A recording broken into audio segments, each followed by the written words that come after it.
Hello, my name is Sarah Mahalik, and for this week's book critiques, I chose as my feature book Chanticleer and the Fox, written and illustrated by Barbara Cooney and an adapted version of Chaucer's Canterbury Tales, specifically The Nun's Priest's Tale. This story was a childhood favorite of mine. Its unique illustrations and excellent uses of vocabulary are sure to capture any child's attention. The moral of the story is to learn to temper one's pride so as to help keep oneself out of trouble.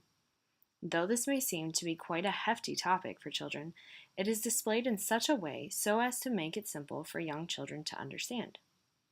The subjects that I found fitting for this story were English language arts and mathematics. I modified these for a second grade level and included the Common Core standards as well as worksheets to go along. For English language arts, I would begin by reading the story to my students and then having a discussion of it afterwards. I love the moral that this story contains and what it can help to teach children.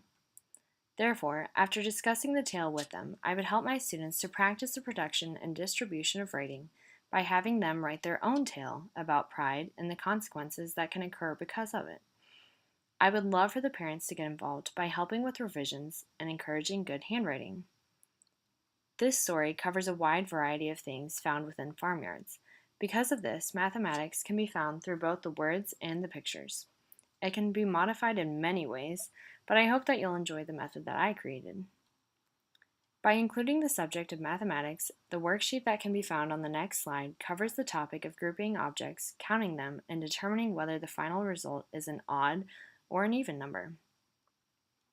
This worksheet, titled The Farmyard, requires the use of the book.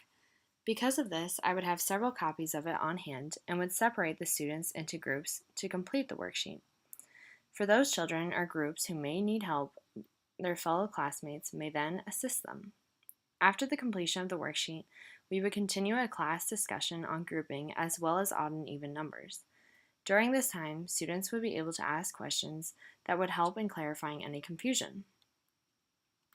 The other books that I reviewed this week were The Little House by Virginia Lee Burton. This is a fictional book with many vibrant colors.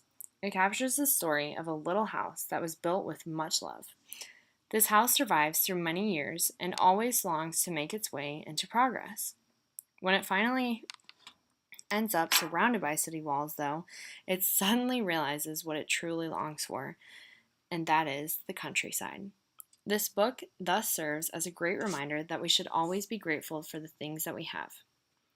The Red Book by Barbara Lehman proves on its cover that it is strictly a picture book. The pictures are simple and yet require some thought process in order to determine the events of the story. It is a great book that encourages adventure. Sam and Dave Dig a Hole by Mac Barnett is another fictional story. This story helps to encourage children to always keep trying and to never give up. It also helps to encourage people to dive into their imagination. The House in the Night by Susan Marie Swanson is a new favorite of mine. It is so simple, yet so creative and thought-provoking. While the pictures are all so simple, they somehow manage in helping to emphasize the story's focus, which is on light and encouraging children's awe and imagination.